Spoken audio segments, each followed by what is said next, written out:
welcome in everybody to another edition of the Brett Allen Show. And today, I'm telling you, we have a very special guest. I'm so excited to talk about this. If you have not had the opportunity to check out Murderville yet on Netflix with Will Arnett and, of course, our amazing guest, Philip Smithey, it's available now to stream. And this is one hell of a ride, I have to tell you. It's just such a fun show. Philip, thanks for your time today. I really appreciate it. Absolutely, man. Thank you for having me. Well, for people who don't know, you play Detective Darren Daz Phillips. Yeah. And this is just a crazy ride. Can you let people in on what the show's about if they haven't had the opportunity to watch yet? I'm sure you will do a much better job explaining because it's just so fun. I'll try. I'll try to explain. Let's see. So Murderville is a procedural parody, Yes. a comedic whodunit about a detective, Terry Seattle, played by Will Arnett, who gets a new celebrity partner to help him solve the crimes of murder every episode and figure out who is responsible amongst the suspects. Now, I'm very curious because it is different every episode.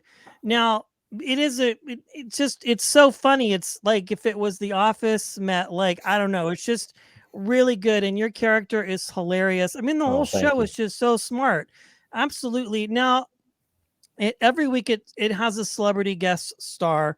Um, Now, if I understand correctly, you all are in on it as far as what's happening, but they really don't. Are they completely improving the entire time, or do they have a little bit of idea? Because there's some episodes where the celebrities they laugh and crack up. Conan O'Brien is Yeah. one, Kim Jong. Yeah. Like, I'm just kind of curious how that part of it worked because how much they know when they're coming in to film this. Well, what's really cool about Murderville is our celebrities really didn't know what was going on. Everybody came in kind of cold. And, of course, they know that they're going to be filmed and they know that they're going to be filming an episode of something. But it's not like they know, like, they certainly don't know who's responsible and they certainly do not know any of their lines. So when they get in and they're getting set up and they're like coming into this environment, it's a very real game for them. I've compared it kind of like to a version of watching celebrities go through like an escape room or something. They really have to gather the clues and try to solve what's going on. And that's what makes it so fun for them is you seeing how they react to everything. And not only that, but knowing that they have to do it on camera and with Will Arnett, who's just this improv expert. So it's really cool to see how everybody reacts. Yeah, it's very entertaining to watch how people respond because the fact that they don't really know what's going to happen, and then at the end, you show up with the police chief. Yeah. And that one of the funniest things about this, my friend, that's really funny is like, and we're going to probably talk about spoilers because it's been out for a while, but really, you're developing a relationship with his ex-wife or soon-to-be Right. ex-wife. I don't even know that it's like completely finished yet, and there's that part of it. So Will's character kind of is brashish towards you a little bit and sort of tries to mismanage you as an individual Yeah. and sort of condescends to you a little bit, which is funny. So outside of that, like the guest stars, Sharon Stone, I mean, they all just did really well.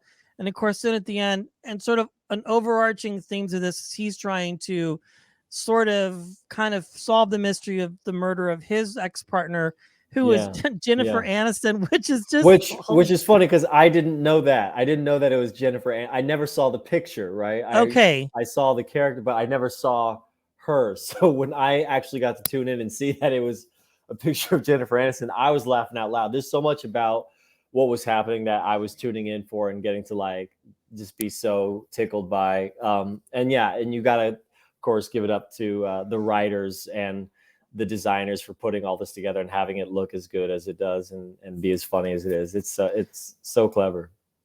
I mean, it has to just be a lot of fun to be a part of a project like this because it's just so well written and so well done.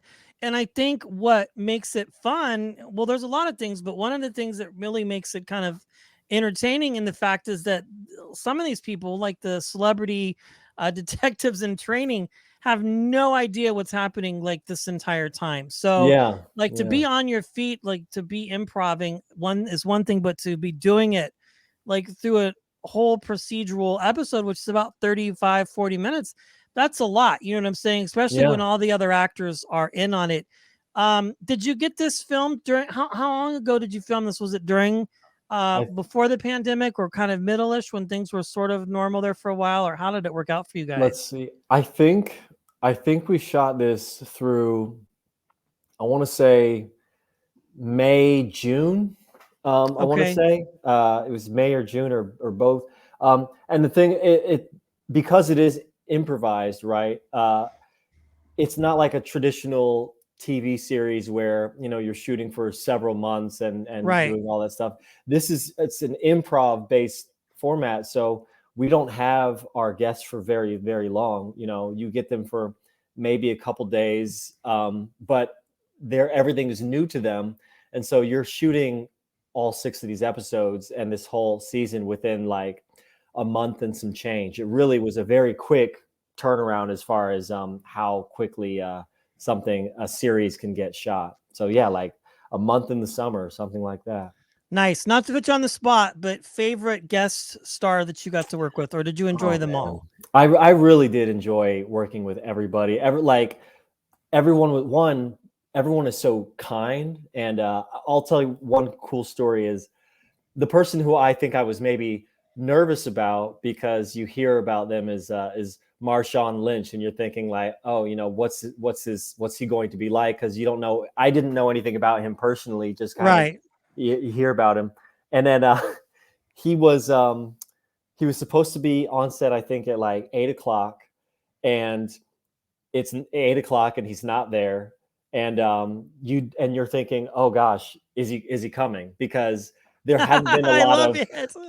there hadn't been a lot of, I guess, contacts with him up until that point. Like, because when you're going on set, we have to follow protocols. You have to have like your COVID test, and you have to have all these things, all this Yeah. preparation, fitting, things like that. Gone are the days of just malingering Yeah, you around can't for just show hours. up.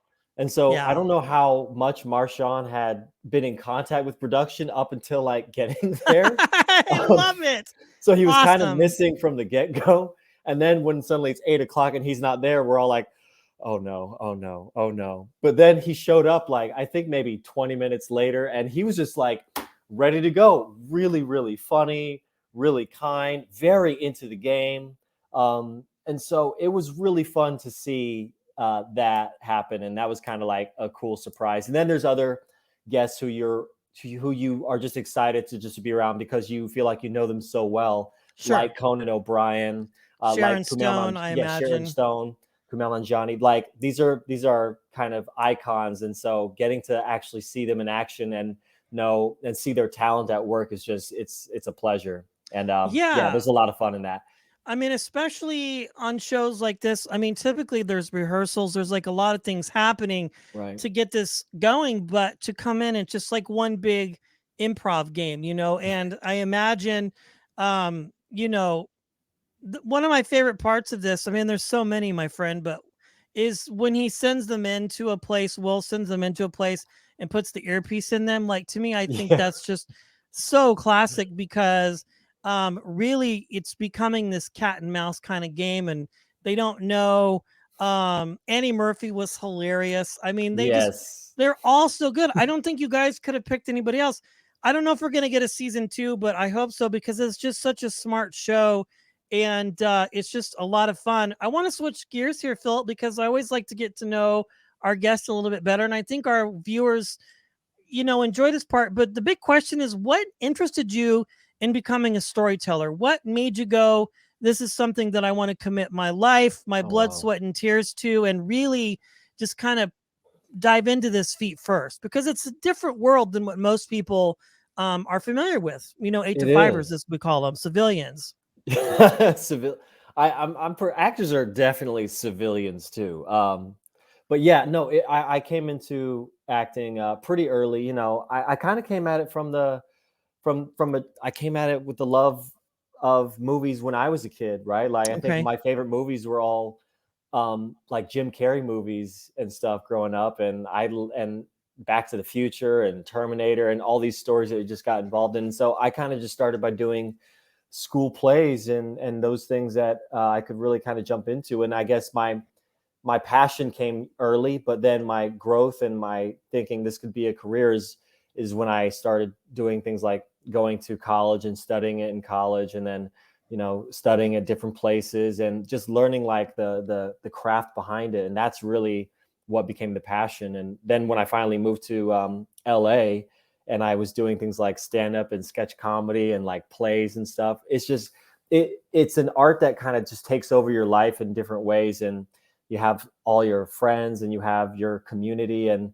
it just becomes this part of you. Like you just love to perform and tell stories, and it's kind of just like who you are in a sense. And that's what's cool about where we're living now is everybody has a chance to be a storyteller. People Yes. who take advantage of this awesome technology to shoot videos or take advantage of the platforms like TikTok and Instagram and all these ways, and podcasts, all these ways in which we can be our own storytellers and take advantage of these things and just like have fun and express ourselves. I mean, I wish that I had that stuff like when I was a kid, because I mean, I was making home videos on like my dad's camcorder, right? And like to think, oh my gosh, if I could like have a YouTube channel like when I was a kid, I definitely would have done it. So Yeah. I think I mean, it's that's never just too really how it late. is. Yeah.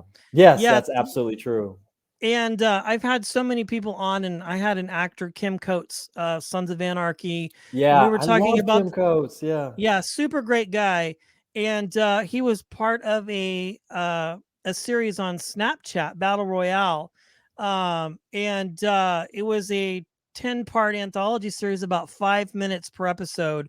Mm. And they put it on Snapchat. But my point is that, like, if you want to create something, there's literally like no excuse, because There's there's no so many excuse. venues. Yeah. And especially, since the pandemic, I think changed the scope of things. And there's arguments that are being made that, you know, now cinema is going to change, but there's something different about going to see something in a theater, or even, but Netflix has always just been so good, and now so many other platforms are jumping on the bandwagon to be. I mean, just millions. I think of 10 or 12 right now. Yeah. And you I mean, I was listening to this interview, a podcast, and they were filming this thing on iPhone 13s. They had like 6 iPhones. And I honestly think, like, maybe when the future comes closer or whatever, but a lot of projects I think are going to be filmed very simply and very easily. It cuts a lot of cost.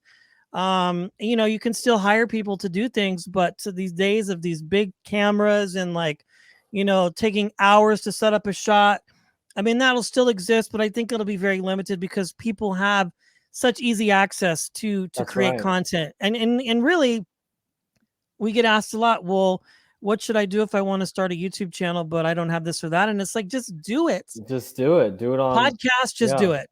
Just do it. And it's so true. And it's already happening now. People are filming films and series like just with the equipment that they have. And what's really interesting is to see that we're living in such a kind of golden age of television, and to see that there's so many talented writers. And that's because people know, hey, there's a place for my story. There's a place for my brand of comedy, my brand of drama.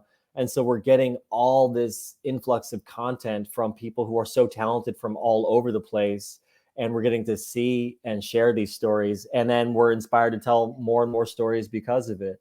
Netflix certainly like leading the way as far as just delivering, that awesome TV and movies to us right into our homes. And I feel like as far as the movie going experience, we kind of have to thank our superhero films for keeping that Yeah, alive, for because sure. without Marvel and Disney and stuff, like people might not necessarily have to go to the movie theater right now when they can watch stuff at home. So it's like now we're trying to find our balance. Where are we going to head next? Yeah, yeah. I mean, Netflix really was the pioneer for this. with House of Cards, kind of setting the standard, and then really coming out with, it used to be the home of the twos and threes, as I call it, like the twos and threes of movies, like the sequels and the threequels, and there Yeah. wasn't a lot on there. But then all of a sudden there was this boom of content available on Netflix. I mean, Hulu's the same way. We do Apple TV, Snapchat. I mean, it's crazy, but I just went and saw Moonfall. I can't, Oh, the nice. Roland Emmerich, the master of disaster. I really couldn't imagine seeing that on a television screen. I wouldn't want to either. I Like, wouldn't want to, yeah. or whatever these films might be, but I don't think theaters are definitely going away. But I think, there's a lot of people that are holding out and going, okay, how are we going to make this work so we can continue to provide the convenience? I think when the pandemic hit, we thought we were done, right? We're like, well, this Right. is how we're going to watch TV now. I mean, I went and bought a 70-inch television because I was like, I don't know when we're going to be able to go to a theater again. I And know. now we can go. But thank Do you God. remember Movie Pass? Do you remember when Movie Oh, Pass was a thing? yeah.